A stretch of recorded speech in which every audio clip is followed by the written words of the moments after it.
This is a 2NS split coupling. It has a split boss that clamps to the fan shaft. It has been found that a misalignment may occur when a new motor has been fitted to an oven. If the split boss is removed and accidentally put in 180 degrees away from its fitted position, the misalignment can impose heavy loads on the boss and the weld may fatigue.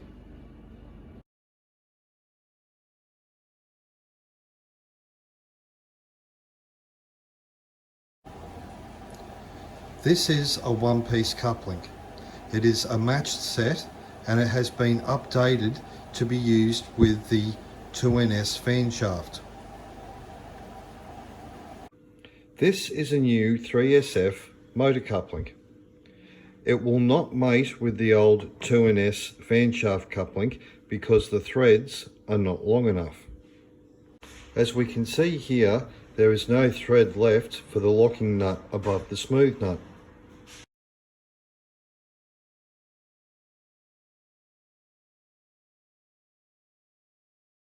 To start the process of removing the motor, you'll need to remove the rear panel and the rear vents.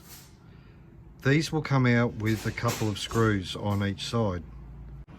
For demonstration purposes, we will be using this test jig to illustrate the setup of the lower drive unit. It is important on disassembly not to loosen off these nuts above the motor flange. These are preset from the factory. If these nuts are loosened off, a full motor realignment procedure will be required. This is the rear access window. As you're working on the oven, you'll get access through this hole. Take a pair of vice grips and hold the smooth nut. Then take a 13mm spanner and loosen off the locking nut on top of the smooth nut. We can now take out the locking nut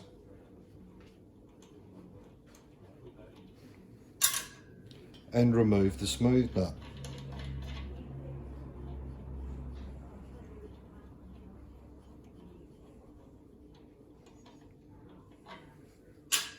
Do this for all three. The cross bolt here sometimes interferes with the smooth nut here, so we can also take the cross bolt out. All of the locking nuts, smooth nuts and O-rings have been removed from the three positions. We can now loosen off the nuts on the underside of the motor flange and remove the motor and lower half of the coupling.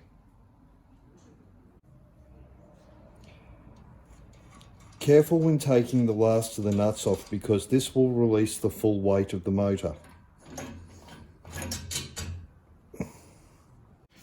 Using a 17mm spanner, we can now extract the cross bolt that holds the coupling to the shaft and remove this half of the coupling.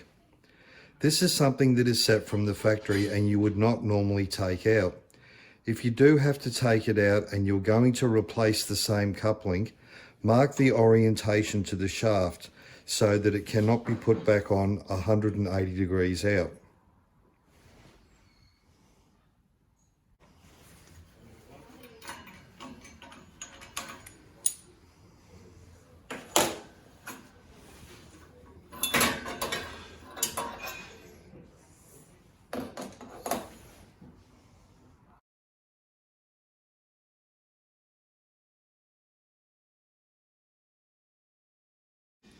Check the center pin for wear.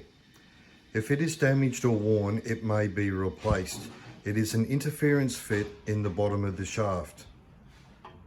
Oversize and replacement pins are available. Check the shaft for any signs of wear or damage.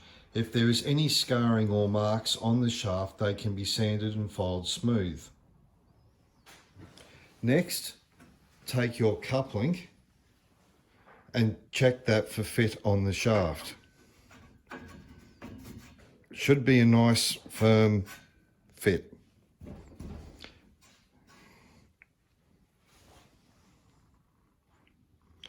Now that this has been fitted to the oven, we can put in one grub screw and locking nut in the top hole position. Take the oversized drill supplied in the kit. We can now dimple the shaft through the two bottom grub screw holes.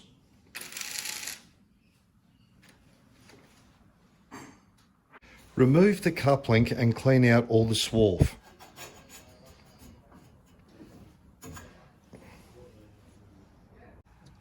As we can see here, we have two holes 90 degrees apart that are now dimpled in 4 to 5 millimeters in the shaft. We can now refit the coupling. File the burr left from drilling the holes.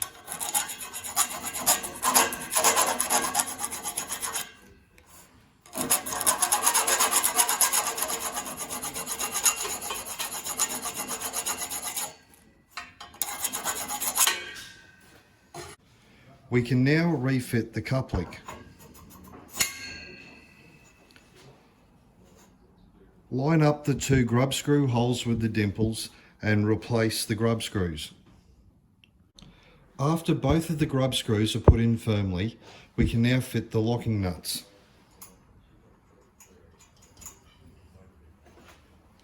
These can now be tightened.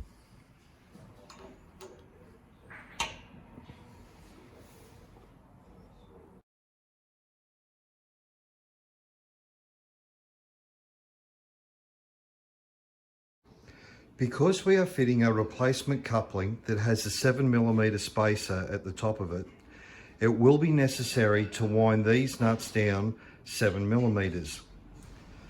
Take a felt pen and mark the bottom nut on each one before loosening. We will now wind down nuts 1 and 2 6 full turns. This is a plan view of the motor. As you can see, we have back of the oven. Nuts 1 and 2 are the only two that we will be working on for now.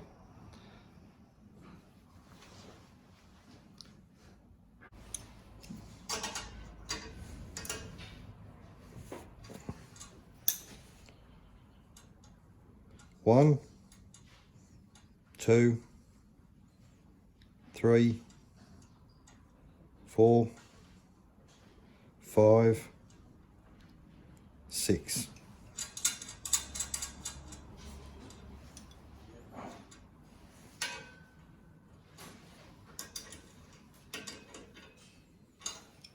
And we will do the same for position 2. Loosen off positions 3 and 4. Only wind them down a few turns on each side.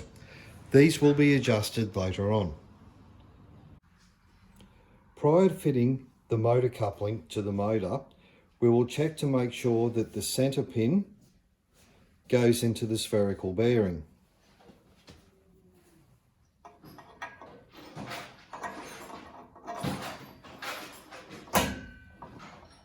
It should fit all the way up and have no gap between the two plates.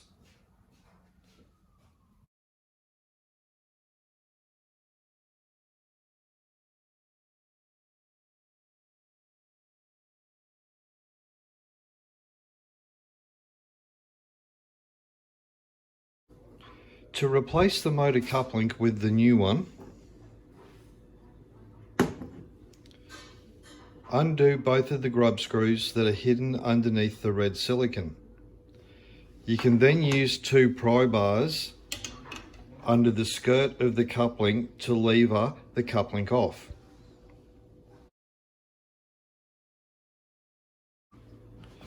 Remove both of the grub screws from the new coupling.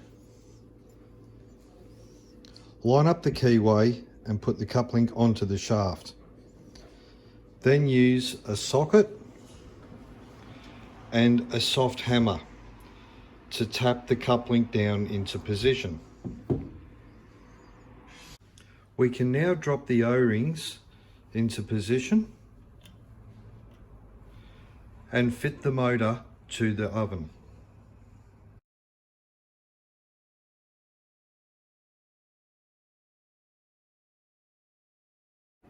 We have fitted the motor back to the oven. We have done up both nuts 1 and 2 behind. Nuts 3 and 4 have not been fitted, and the nuts above are loose. At this stage, it's easy to remove the fan cowling. This will give us access to the fan underneath so that we can easily turn the fan shaft. So we will now align the motor to the fan shaft. To do this, start by getting one of the smooth nuts and putting it on one of the threads only, winding it all the way down. So we have this in the first position, so we're directly above the stud, number 1. We've got the nut coming down till it just touches the flange. What we'll do now is we will rotate the shaft around until it is directly above stud number 2, which is behind.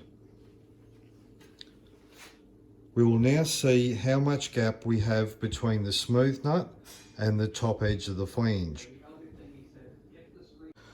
Looking through to position number 2, we can see that there is a very slight gap between the smooth nut and the actual top flange here. The gap looks to be about 1 millimetre. To correct this, we must wind down the nut on the bottom side of the flange at position number 2 and wind the double nuts on top down. They have to go down 1 millimetre to make this gap in here 0, which should be exactly the same as when it's in the number 1 position. The final check is to wind the smooth nut down till it touches the top of the coupling flange and go 360 degrees with it. At any point, we should be able to wind the smooth nut. It should not bind up in any position.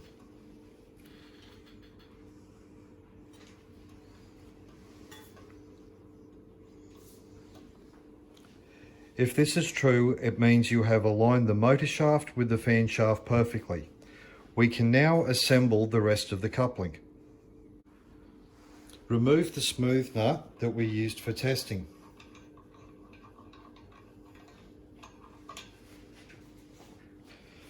Put on an O-ring and then the smooth nut back into position.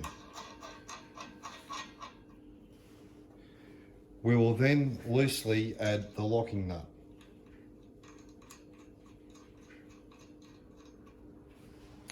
Do this for all 3 of the studs. Setting the O-ring coupling tension. Loosen off your lock nut, loosen off your smooth nut. With a single finger, wind the smooth nut down till it just touches the O-ring. We can then wind the locking nut down against the smooth nut. Using a pair of vice grips, hold the smooth nut. And with a 13mm spanner, lock the lock nut.